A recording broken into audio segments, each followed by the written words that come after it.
Hi there, and welcome to iQUANTA's YouTube channel dedicated to your success. And as you can see, this session is all about giving you the analysis of Snap 24 that was conducted on the 8th of this month. So we tell you what all came in this particular paper. And apart from that, towards the end, I'll also tell you how you can better prepare yourself for the 15th and the 21st slots in order to make the best out of this information. So let's go ahead and start off by talking about the paper pattern. But before that, hey, if you haven't subscribed to the channel, you know that you're supposed to subscribe, right? And I'm Vikrant Kathuria. I'm your personal coach for all things related to English communication skills and the psychological aspects of preparation here. So let's go ahead and talk about the pattern. So first up, absolutely zero surprise in terms of pattern. It was exactly as we expected it to be, exactly as it has been over the last few years. And here is that overall pattern for you on your screen right here. So we know that there are 60 questions in all. 15 of them belonged to English, 25 to logical reasoning, and the remaining 20 to quant, taking the total to overall 60. The only change is that the difficulty level may have been altered or changed slightly as compared to previous years, but let's go ahead and dig into that by talking about these one by one. So beginning with the English section, frankly, no major surprises in terms of the syllabus, but here is the breakdown. So this time around, we noticed comparatively higher grammar. So in a way, I can say that the composition changed. So I'm telling you there are these 10 grammar based questions, but then it was spread across different categories. Okay, so there was a question where they asked us to identify parts of speech. There were two fill in the blank questions that were actually grammar driven, right? So you know that in our classes I've told you that fill in the blanks can be vocab based or grammar based. So there were a couple of them which were actually grammar based questions. Then there were questions that asked you to figure out the correct usage of certain parts. There were a couple of spot the error questions, so pretty conventional in that sense. There was a question based on adjectives, another one on adverbs, one tested your understanding of conjunctions, and as usual, as they have done it over the last 3 years, there was a question based on compound words and a question based on word order or syntax, as we put it. Then vocabulary. So one question designed to test your understanding of synonyms, antonyms. There were two vocabulary based questions which were presented to us in the form of fill in the blanks. And one of them actually also veered towards idiom. And then there was this one question which was based on your understanding of proverbs. So idiomatic expressions, idioms and phrasal verbs, proverbs, apart from regular vocabulary, was tested. And now technically figure of speech can be thought of as vocab, but then I prefer putting it as a separate area.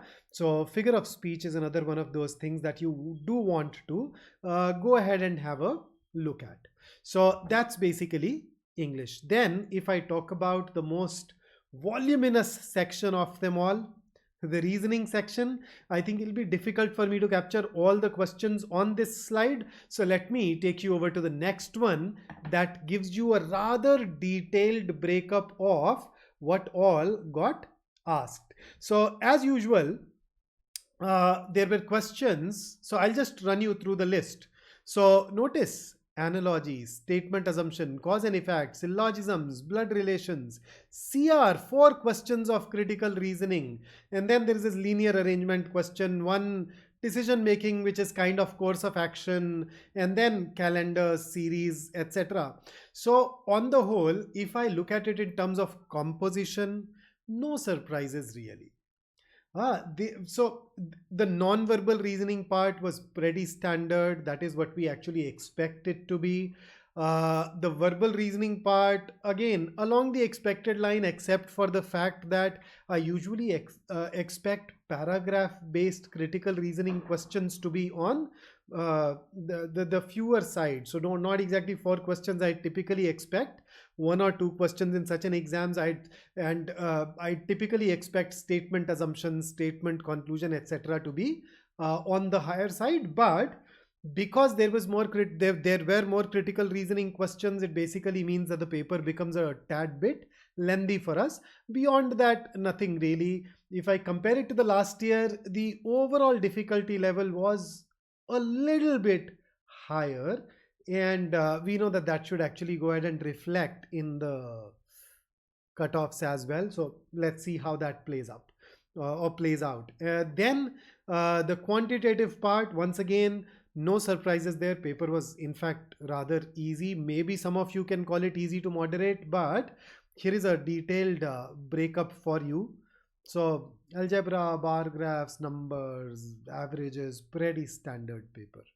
Okay, so now that you have looked at what all got asked, what do you think you need to focus on? Are you somebody who engaged in selective preparation? Because if yes, then if you have skipped on any of these areas, now is your time to go ahead and make sure that you do not skip that. Go ahead, make sure that you revise, make sure that you repeat, and you do not skip anything that has been asked in this particular exam, and that will put you in good stead. And for those of you who are going to write the exam on 15th and the 21st, here are certain pointers that I would like to share with you for those upcoming slots. So number one, this time around in the English section, the emphasis has been higher on grammar. So make sure that you do revise it thoroughly. At iQUANTA's YouTube channel, we've actually run an entire series of grammar review. So we've covered practically all the aspects that could have been covered in a short amount of time with plenty of questions. So make sure that you go ahead and watch that review series. Additionally, don't miss out on the basics, okay? So things like parts of speech, things like type of sentence, things like the syntax or the standard word order in English, do revise them. Go through the figures of speech, you know, the dominant 2025 ones. Make sure that you know their definitions, make sure that you know how to identify them, and that will put you in an amazing position. Additionally, when it comes to the reasoning part, I want to focus specifically on verbal reasoning. If you have not practiced critical reasoning adequately, please do that, the paragraph based. Apart from that, statement assumption, statement conclusion, course of action, yes, as usual, you need to go through that. And when it comes to non-verbal reasoning, very conventional clocks, calendars, arrangement, etc. Nothing new, nothing to worry about.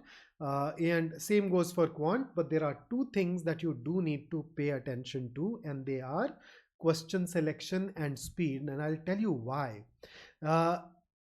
This year, like every year, there are some questions that are of moderate difficulty level.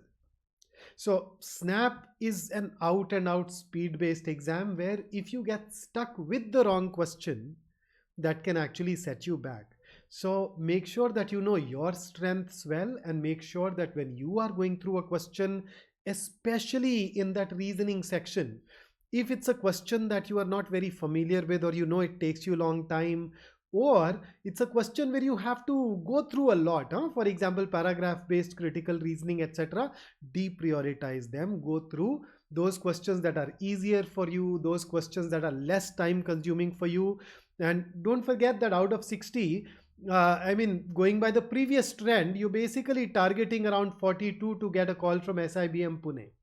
And if you look at this analysis that I've taken you through in this slide, you would realize that there were probably around 10-12 questions that were moderate. If you could leave those moderate questions out and attempt the rest of the easy questions, get them right, and maybe attempt a couple of moderate questions too, you would definitely be in. And after the CAT, I'm sure by now you must have adjusted. In case you haven't, please make sure that you are supposed to emphasize a lot on speed. So in short, the sessions that we have taken for you for SNAP, we've covered the kind of things that have been asked in the exams. There is nothing new that has been asked, nothing that goes beyond those things.